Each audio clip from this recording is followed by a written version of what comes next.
제가 간혹 인간이 가진 편견이나 선입견에 대해서 설명할 때 이 확증 편향이라는 용어를 가지고 설명할 때가 있지 않습니까?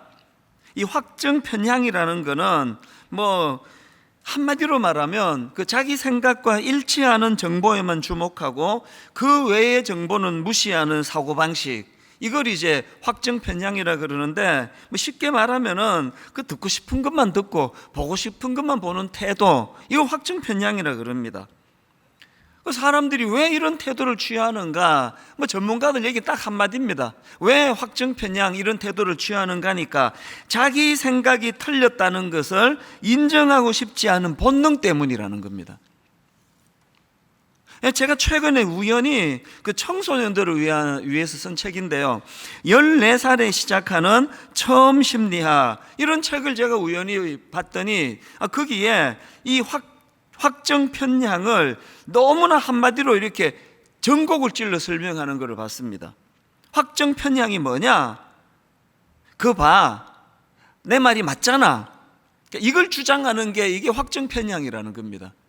청소년들을 상대로 해서 쉽게 설명하다가 보니까 굉장히 와닿게 설명한 것 같습니다. 이번에 제가 확실히 알았습니다. 내 수준이 14살이라는 거. 14살에게 쓴 책이 너무 쏙쏙 귀에 들어오는 겁니다. 제가 확정 편향을 설명할 때마다 내 말이 맞잖아. 이렇게 전곡을 찔러 설명하고는 그 다음에 이제 청소년들한테 이런 권면을 합니다. 우리는 언제나 틀릴 수 있다. 우리는 언제나 틀릴 수 있다라는 생각을 지닌 열린 사람이 되자. 그래야 상황을 정확하게 파악하고 올바른 판단을 내릴 수 있다. 여러분, 이게 14살 청소년에게만 이게 해당되는 말이겠습니까? 오늘 저와 여러분 모두가 다 항상 우리는 언제나 틀릴 수 있다. 이 생각을 가지고 듣고 싶은 말만 듣고 보고 싶은 것만 보는 이런 인생이 아니기를 바랍니다. 제가 오늘 본문의 제자들에 대하여 살펴보다가 이 확정 편향에 내 말이 맞잖아, 이 설명이 떠올랐던 것은요, 오늘 본문에 나오는 제자들의 귀함 때문이에요. 지난주에 말씀드리지 않았습니까? 이 500리의 기적을 베푸는 과정에서 이 제자들이 자기들의 좁은 생각에 갇혀가지고 예수님의 큰 뜻을 분별하지 못했다. 그래서 예수님께서 너희가 먹을 것을 주라 이렇게 말씀하시니까, 아니 우리가 어디 가서 그 큰 돈을 구할 수 있겠습니까? 전혀 예수님의 의중을 파악하지 못하는 그런 좁은 자기 생각에 갇혀 있었던 사람들이 제자들이라 그랬는데요, 그런데 제가 본문을 읽다가 너무나 제가 감동을 받고 놀라는 포인트가 하나 있습니다. 이렇게 좁은 생각과 좁은 시야에 갇혀 참 모자랐던 제자들이지만요, 오늘 본문 한번 쭉 읽어보십시오.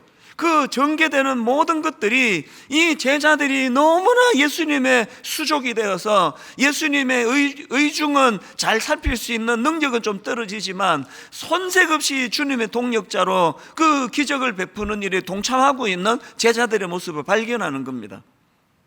이게 우리들에게도 희망이고요. 그렇게 유능하고 똑똑하지 않아도 하나님의 동력자가 되는 게 이게 가능하구나.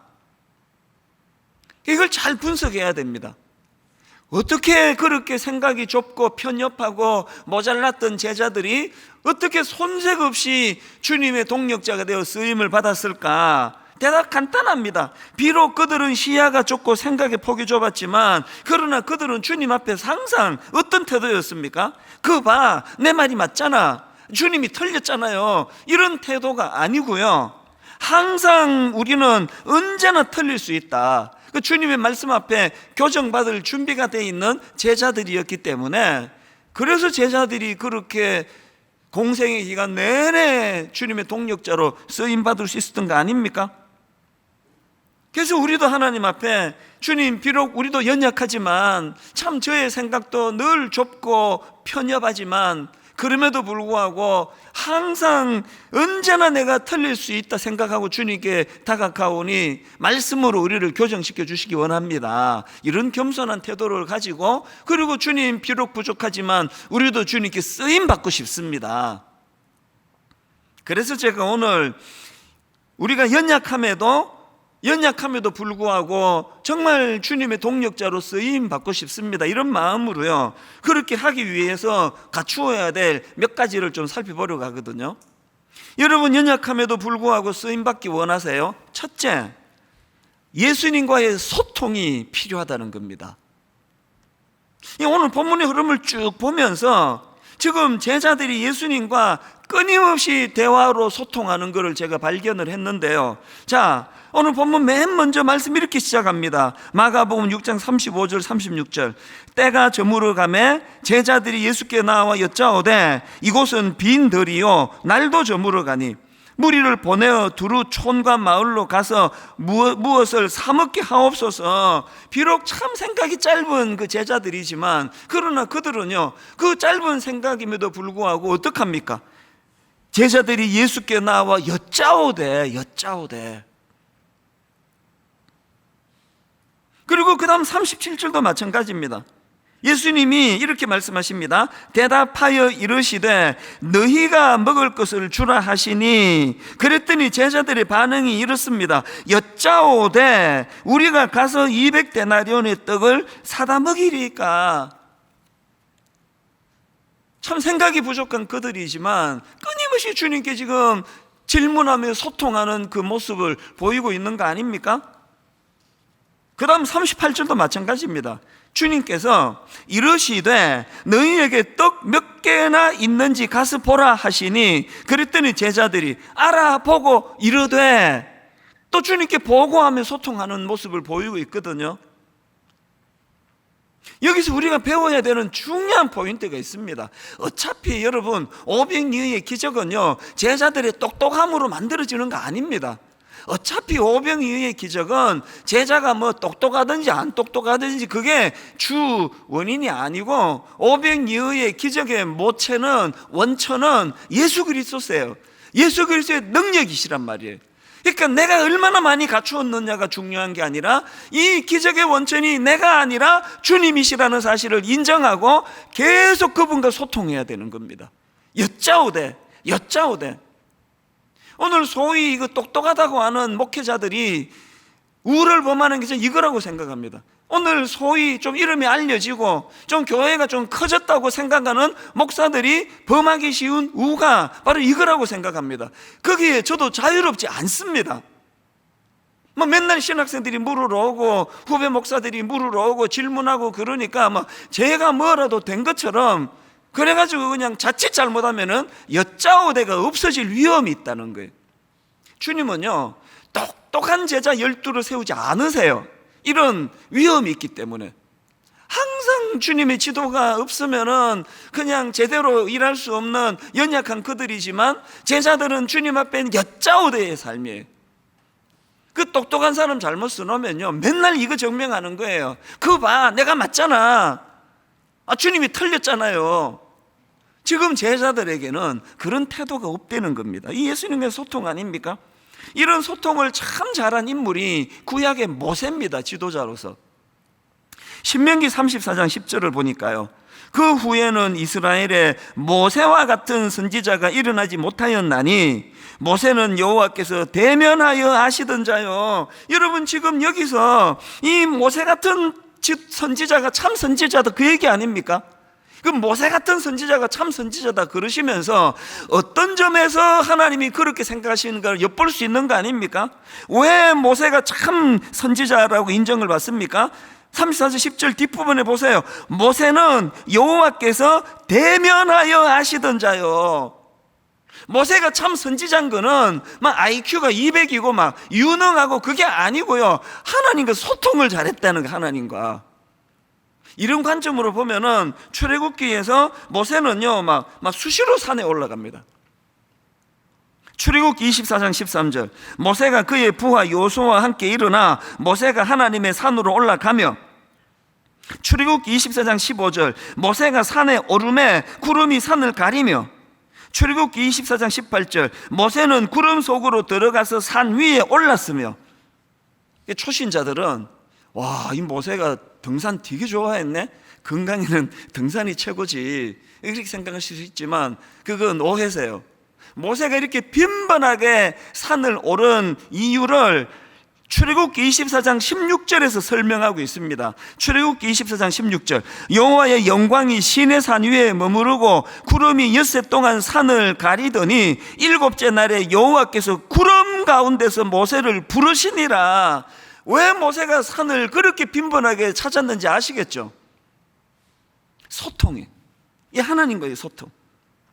이런 모세다 보니까 출애굽기 33장 11절, 사람이 자기의 친구와 이야기함 같이 여호와께서는 모세와 대면하여 말씀하시며.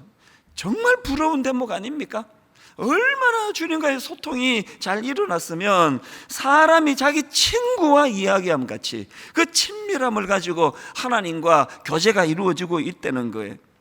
이런 모세의 모습이 왜 중요한가 하면은요, 그 결과를 보십시오. 출애굽기 34장 29절 세 번역으로 읽어드릴게요. 모세가 두 증거판을 손에 들고 시내산에서 내려왔다. 그가 산에서 내려올 때에 그의 얼굴에서는 빛이 났다. 왜 얼굴에 빛이 났느냐? 주님과 함께 말씀을 나누었으므로. 그의 얼굴에서는 빛이 났다. 주님과 함께 말씀을 나누었으므로 얼굴에서 그렇게 빛이 났으나 중요한 거, 모세 자신은 전혀 알지 못하였다. 오늘 우리 인간의 교만이 뭡니까? 나 얼굴이 핀다지 지금. 내 얼굴에 좀 광채가 나지 않아? 진짜 영성은요, 그 사실을 자기가 모르는 영성입니다. 제가 수많은 목사님들을 만나는 사람 아닙니까? 큰 교회 목사님, 작은 교회 목사님 두루두루 만나면서 내가 내린 결론은요, 얼굴에 광채가 나, 영적으로 말해요. 얼굴에 광채가 나는 사람은 큰 교회 목사님 중에도 있지만 내 경험상 대부분이 작은 교회 목사님들이에요. 그리고 그분들은 자기가 영적으로 얼마나 빛나는 존재인지를 몰라요. 이 세상의 그 기준 때문에. 그래서 제가 작은 교회 목사님을 만나면 종종 이런 말씀을 하세요. 아이고, 작은 교회 하는 나 같은 게 뭘 알겠습니까? 작은 교회 하는 내 주제에, 그건 자기를 몰라서 그런 거예요. 하나님은요, 큰 교회 작은 교회로 기준을 보시는 게 아니에요. 그 목사가 하나님과 얼마나 소통이 이루어지느냐, 얼마나 하나님과 교제가 이루어지느냐, 그 기준으로서 그 영적인 충만함이 나타나기 때문에 큰 교회 목사님들은 항상 두려워해야 돼요. 그래서 한때는 제가 저를 별명 짓기를, 저는 카푸치노 커피라고 지었습니다. 카푸치노 커피 아시죠? 막 거품이 무성해가지고요, 후 불면은 실제로는 그 3분의 1밖에 없습니다. 이 큰 교회 목사들이 자칫하면은 그렇게 거품으로 무성돼서 사실은 그 거품인데 자기를 막 엄청나게 대단한 줄로 아는. 그래서 제가 언젠가 오래전에 우리 친구 목사님한테 그 얘기했더니 버럭 화를 내면서, 당신이 그렇게 향기롭단 말이야? 그래서 내가 졌다 그랬죠.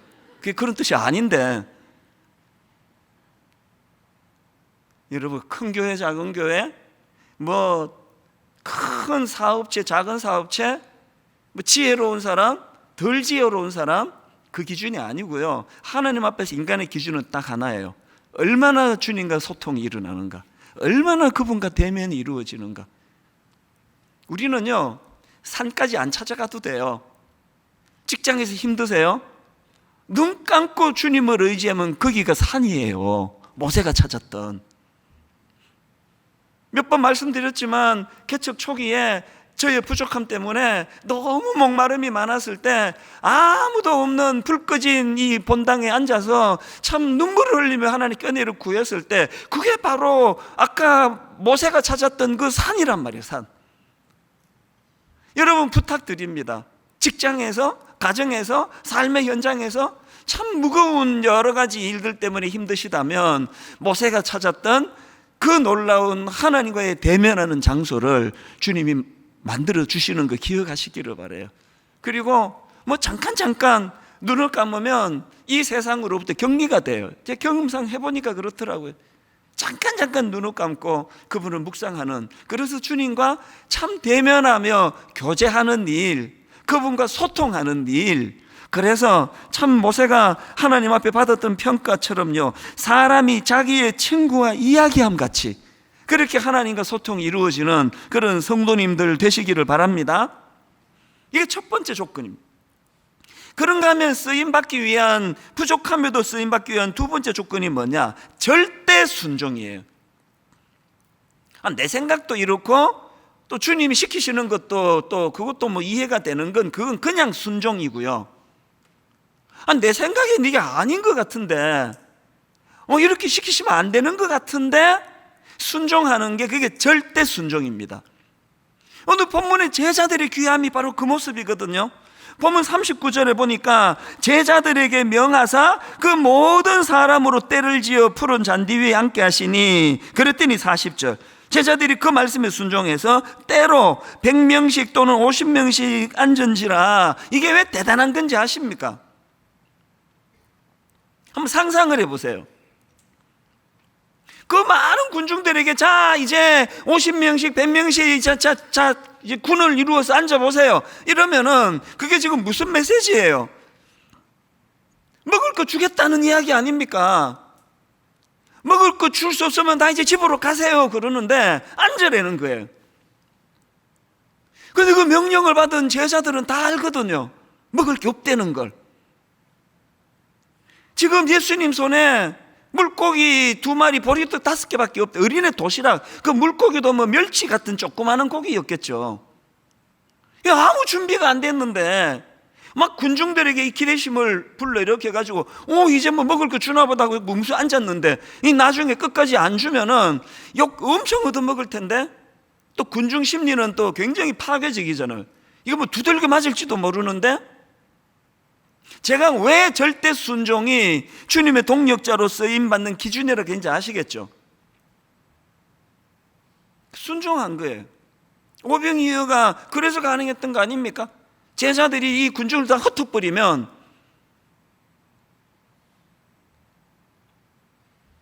저는 요한복음 2장에 나오는 가나 혼인잔치의 기적도 마찬가지라 생각합니다. 예수님 이 땅에 오셔서 제일 먼저 베푸신 그 기적의 사건이 물을 포도주로 만든 사건 아닙니까? 그 기적이 어떻게 가능했겠습니까? 저는요, 목사가 된 이후로 요한복음 2장 9절 말씀이 어떤 면에서는 정말 제가 부러워하며 그렇게 되기를 원하며 기도하는 말씀이에요. 요한복음 2장 9절에 뭐가 있길래, 자 들어보세요. 연회장은 물로 된 포도주를 맛보고도 어디서 났는지 알지 못하되 물떠온 하인들은 알더라. 전 이게 그렇게 부러워요. 저는요, 영문도 모르고 그냥 요 새치 혀 달짝하게 하는 포도주 먹고 좋아하는 사람 되고 싶지 않아요. 그 기적의 현장에 주님의 동력자가 돼가지고 열심히 그 맹물을 퍼날랐던 그 제자들이요, 그것이 기적의 포도주가 돼서 모든 사람들이 포도주 마시면서 즐길 때 비록 그들은 심부름 하느라고 그 기적의 포도주를 못 마셨을지는 모르지만, 그런데 여러분 그 새치 혀만 적시는 그 얕은 기쁨을 누리는 그 하객들이 절대로 모르는 이 기적의 비밀을 아는 하인들만 아는 기쁨, 그것을 지금 물떠온 하인들은 알더라 이렇게 표현된 거거든요. 제가 기도하는 제목이 뭔지 아십니까? 제가 만약에 그 하객이 되기를 원했다면요, 벌써 타락했을 거예요. 아마 원리야 뭔지 모르겠고 교회만 키워주세요 그냥. 아마 원리까지 내가 알 필요가 있습니까? 영적으로 뭐 깊든지 얕든지 사람만 많이 모아주세요. 그랬으면 제가 벌써 타락했을 거 아닙니까? 교회가 커지고 작아지고 보다 관심은요, 물떠온 하인만 아는 기쁨을 아는 거예요. 비밀도 모르고 즐기는 이 참 불행한 이 시대 세상 사람들 앞에서 우리는 정확한 근거를 갖고 기뻐해야 되는 거 아닙니까? 그런데 여러분, 그 하객들이 평생에 잊혀지지 않는 물떠온 하인만 아는 그 감격을 누릴 수 있게 된 그 비결도 오늘 본문의 제자들의 순종하고 똑같습니다. 자, 여러분 그 하인들이 누린 감격을 누리기 원하신다면요, 이 한 가지 조건을 살펴보세요. 8절을 제가 세 번역으로 읽어드립니다. 예수께서 그들에게 말씀하시기를 이제는 떠서 잔치를 맡은 이에게 가져다 주어라 하시니 그들이 그대로 하였다. 여러분, 이 짧은 한마디요, 그들이 그대로 하였다, 이게 얼마나 깊은 말씀인지 아세요? 여러분 같으면 그대로 하시겠습니까? 지금 제자들하고 똑같은 상황이라니까요. 아니 지금 하객들이 기분이 좋아가지고 포도주 더 가져와, 지금 한창 분위기가 무르익는데 지금 포도주 더 가져와 그러는데 거기다가 맹물을 들이부어 주면은요, 그 두들겨 맞을 짓 아닙니까? 봉변 당할 짓 아닙니까? 여러분 같으면 하시겠습니까? 안 할 것 같은데, 다 할 것 같은 표정을 짓고 있어서 너무 감사합니다만 안 할 것 같은데, 여러분 평생에 잊혀지지 않는 그 추억의 날을 그 하객들이 꿈도 못 꾸는 물뜨온 하인만 알더라는 기쁨을 누리게 된 비결을 여러분도 맛보고 싶으시다면요, 절대 순종이에요. 이거 아닌데, 이거 맹물 부어갖고는 이거 욕먹을 텐데. 저는 우리 부교역자들에게 종종 얘기해요. 당신 생각이 너무 많다. 내가 보니까 생각 너무 복잡하다. 종들은 단순해야 그게 조건이야. 생각이 복잡한 건 주인이지. 주인이 복잡한 거지. 종이 뭐가 복잡해요? 서라 그러면 서고, 가라 그러면 가고, 앉아라 그러면 앉고, 그게 종인데 우리 목사들이 생각이 너무 복잡하면 안 돼요. 제가 사실 정신적인 건강을 유지한 비결이 바로 이거거든요. 막 어깨에 하나님은 그냥 막 이상하게 그렇게 저한테 많은 걸 맡기셔가지고 이게 1인 4역 5역을 해야 되잖아요. 지금 일만서도 파송 운동 하나만 해도 막 허리가 휘청거리는데, 드림센터 사회화는 이게 또 이제 본격적으로 또 시작이 됐습니다. 준비. 가평 우리 마을, 이 큰 교회 담임 목사 몇 가지나 어깨에 지고 휘청거리는데요, 우리 모든 교역자들이 다 알아요. 휘청휘청거리면서 가는데 자고 나면 또 괜찮고 아침에 출근하면 또 멀쩡하고. 왠지 아십니까? 저는 새벽에 생각 많이 안 해요. 저는 그냥 새벽에 주님과 소통하는 건요, 주님이 지령을 받는 거지 제가 말씀 많이 드리는 시간 아닙니다. 옛날에 우리 어릴 때 그 간첩들 난수표 그런 얘기 많이 들었거든요. 그 밤 12시 넘어가지고 요 단파 라디오 이렇게 맞추면요, 북한 말시로 37, 54, 26, 127, 75, 이게 전부 자기들만의 아는 그 난수표를 가지고 그 지령을 받는 시간 아닙니까? 그래서 제가 우리 교역자들에게 물었어요. 종종 묻습니다. 오늘 아침에 당신 하나님께 지령 받았나? 오늘 아침에 당신 하나님께 지령 받았냐고. 아니 지령도 안 받고, 우리가 최종 책임자가 아닌데 지령도 안 받고 무슨 일 어떻게 하자는 거냐고 묻습니다. 신실한 하나님의 자녀로 살기를 원하시는 여러분 아침마다 하나님의 지령을 받고 계세요?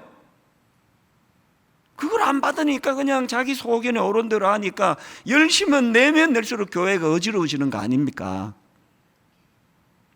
하나님과 이 소통, 이런 면에서 여러분, 물을 포도주로 만든 그 사건에서 우리가 배워야 되는 건 그 마리아예요. 마리아가 요한복음 2장 5절에서 너무나 놀라운 권면을 합니다. 그의 어머니가 하인들에게 이르되 너희에게 무슨 말씀을 하시든지 그대로 하라 하니라. 분당 우리 교회에 이런 마리아와 같은 어른들이 좀 많았으면 좋겠습니다. 너희에게 무슨 말씀을 하시든지 그대로 하라. 여러분 이게 어렵습니까? 그 생각이 많아 복잡해야 됩니까? 무슨 말씀을 하시든지 순종하는 게 어렵습니까? 제멋대로 그냥 사는 게 어렵습니까? 후자가 훨씬 어려운 것 같은데요. 사랑하는 여러분, 인생 좀 쉽게 사시면 좋겠어요. 그 쉬운 길 놔두고 그렇게 복잡하게 그렇게 비비 꼬이는 그런 복잡한 삶을 사세요. 그 사춘기 애들, 사랑하는 우리 아들, 딸 진짜 권면하고 싶습니다. 인생을 좀 심플하고 간단하게 살면 좋습니다. 뭐하러 그렇게 복잡하게 사세요? 너희에게 무슨 말씀을 하시든지 그대로 하라. 분당 우리 당의 장로님들 만만치 않거든요. 전부 하여튼 믿음도 좋으시고 대단해요.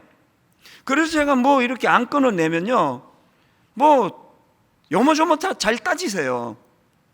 또 이제 또 편차가 좀 있지만 한 번은 연말에 그 12월 32일 날 드리는 송구 영신 예배를 드리고요. 이제 쭉 저기 성도들한테 인사하려고 이제 쭉쭉 걸어 나가니까, 그래서 문 앞에서 기다리셨는지 우연히 마주치셨는지 그 당의 시무 장로님이 저보고 이제 연말이니까 이런 말씀을 하세요. 목사님 계속 그렇게 반대하고 그래서 죄송합니다 그러시더라고요. 그래서 제가 뭐라고 응수한지 아십니까? 무슨 말씀을요? 그게 장로님 역할이세요. 장로님이 그렇게 반대 안 해주시면 당회 안에서 제가 바깥에 나가서 엄청난 수치를 당할 거 아닙니까? 그래서 장로님 오히려 부탁인데요, 그 더 철저하게 좀 반대해 주세요. 그랬더니 그분이 안심하고 이제 계속 반대하시면서 그렇게 당회가 너무나 오늘 이렇게 잘 됐거든요. 이게 농담이 아니에요. 당회에서 그거를 안 걸러주면요, 제가 진짜 그 안티들 앞에서, 원수들 앞에서 말로 다 할 수 없는 수치를 당할 거예요. 그래서 여러분, 사람은요 자꾸 제동을 걸어줘야 돼요. 근데 여러분 지금 거꾸로 지금 살고 계시는 거 아닙니까? 사람한테는 눈치 본다고 바른 소리 못 하시고 맨날 하나님한테만 지금 딴지 걸고 계시는 거 아닙니까? 그래서 인생이 베베 꼬이는 거예요. 사람한테는 거침없이 반대하고 충고하고 하시고요, 하나님께는 경청하시고 순종하셔야 돼요. 이 순서가 지금 이게 거꾸로 돼 있으면 곤란합니다. 마지막 세 번째, 우리가 연약함에도 불구하고 쓰임 받으려면 선행감사. 그냥 감사는 세상 사람들 다 하고요, 믿는 우리만 할 수 있는 게 저는 선행감사라 생각합니다. 왜? 이게 출처가 예수님께로부터 온 거거든요. 자, 오늘 본문을 보세요. 41절. 예수께서 떡 5개와 물고기 2마리를 가지사 하늘을 우러러 축사하시고 떡을 떼어 제자들에게 주어 사람들에게 나누어 주게 하시고 또 물고기 2마리도 모든 사람에게 나누시매. 지금 예수님이 축사하시는데요, 이거는 지금 그 유대인들의 그 당시 식사 관습이래요. 그래서 이제 유대인들이 식사를 하기 전에 그렇게 기도를 드리는데, 제가 이걸 그 영어 NIV 성경으로 보니까 He gave thanks 이렇게 돼 있다. 그러니까 지금 예수님은 감사 기도를 드리는 거예요. 이게 유대인들, 그 당시 유대인들의 공통점도 있고 차이점도 있는데, 공통점은요, 모든 유대인들도 식사를 앞두고 감사 기도를 하는 게 공통점입니다. 그럼 차이점이 뭔지 아십니까? 유대인들은요, 이미 음식이 다 차려져서 먹기만 하면 되는 그때에 감사 기도를 드리고요, 예수님은요, 차리기 전에 이 많은 군중을 절대 먹일 수 있는 게 아닌 상황에서, 그래서 제가 선행감사라 그러는 겁니다. 슬로우 처치라는 책에 보면은요, 이 교회가 현대인들에게 이 하나님 나라의 풍성함을 제대로 증언할 수 있기 위하여 몇 가지 훈련을 해야 되는데, 그 중에 하나가 감사 훈련이라 그럽니다. 그 내용을 한번 들어보세요. 감사 훈련이 뭐냐? 제자들이 자신들의 결핍에 집중하고 있을 때, 제자들이 자기들의 결핍에 집중하고 있을 때 예수님은 그들이 이미 소유하고 있는 것에 집중하셨고, 그리고 예수님은 작지만 이미 가지고 있는 것에 대해 먼저 감사를 드렸다. 이해가 되세요?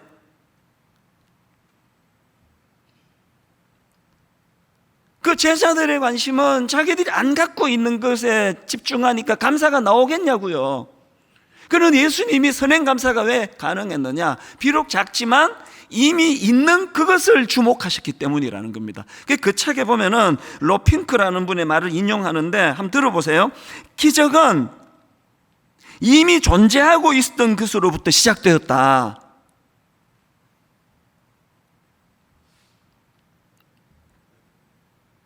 제가 개척을 처음에 하고는 많이 두려웠거든요. 어른 목회도 해본 적이 없고, 또 제가 갖고 있지 않은 결핍된 많은 것들이 이제 이게 마음에 두려움이 되더라고요. 그래서 본당에 와서 울기도 많이 울었다 그랬잖아요. 요새는 안 울어요.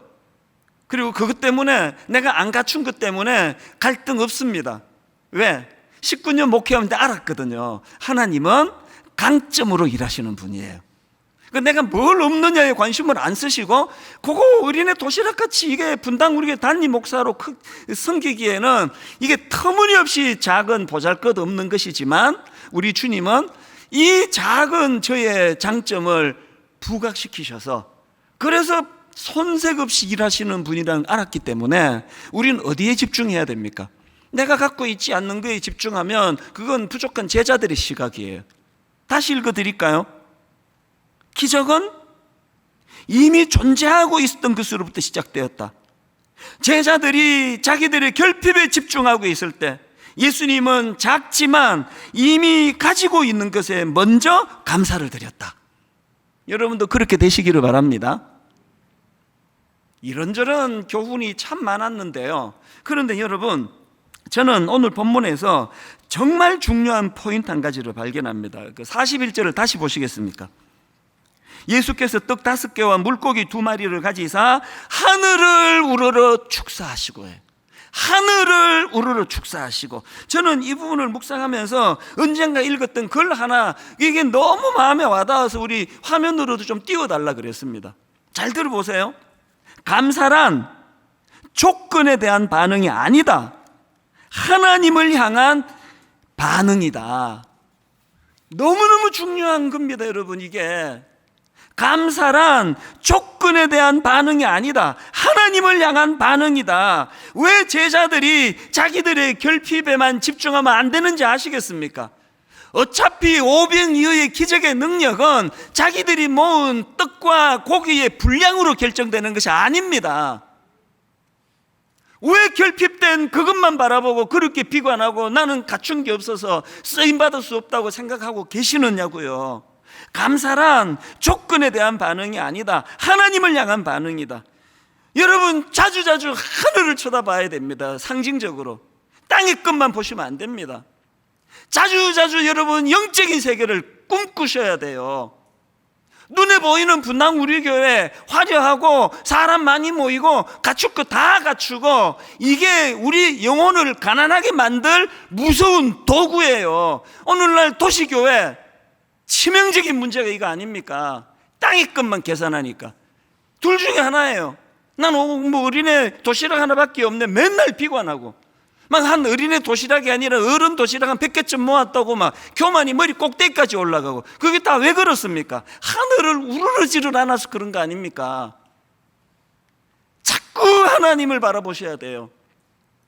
내가 가진 게 도시락 100개든 1000개든 그걸로 문제 해결이 되는 게 아니고, 그래서 내가 갖고 있지 않은 결핍을 가지고 우울해 있지 마시고, 이런 부족한 재료를 가지고도 오병이어의 기적을 거뜬히 이루실, 그래서 여러분 감사란 조건에 대한 반응이 아니다, 하나님을 향한 반응이다. 결론을 맺으면서 저는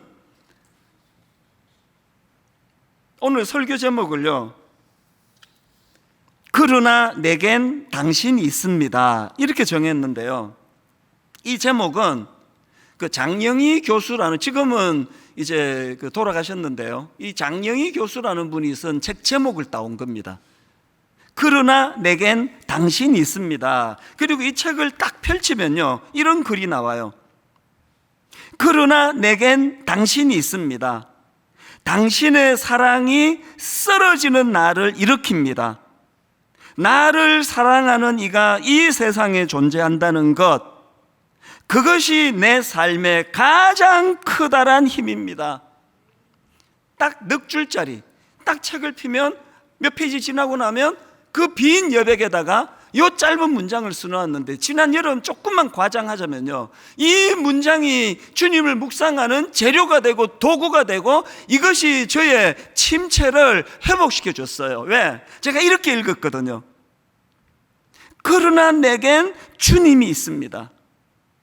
주님의 사랑이 쓰러지는 나를 일으킵니다. 나를 사랑하는 이가 이 세상에 존재한다는 것, 그것이 내 삶의 가장 커다란 힘입니다. 그래서 오늘 설교 제목이 그러나 내겐 당신이 있습니다예요. 비록 우리 인생이 결핍된 그 투성이라 할지라도요, 35절에 보니까 때는 저물어 가고 제자들이 예수께 나와 여짜오되 이곳은 빈들이요 날도 저물어 가니, 마태복음 14장 17절에 보니 제자들이 이르되 여기 우리에게 있는 것은 떡 5개와 물고기 2마리뿐이니이다. 이렇게 자기의 결핍을 호소할 수밖에 없고, 빈들에서 있는데 엎친 데 덮친 격으로 니엇니엇 해가 기울어가는, 날도 저물어가는 그런 상황이라 할지라도, 여러분, 저는 이번 여름 내내 마가복음 6장 41절 42절이요, 예수께서 떡 5개와 물고기 2마리를 가지사 하늘을 우러러 축사하시고 떡을 떼어 제자들에게 주어 사람들에게 나누어 주게 하시고 또 물고기 2마리도 모든 사람에게 나누심에 결론, 다 배불리 먹고 너무너무 가슴이 뜨거웠어요.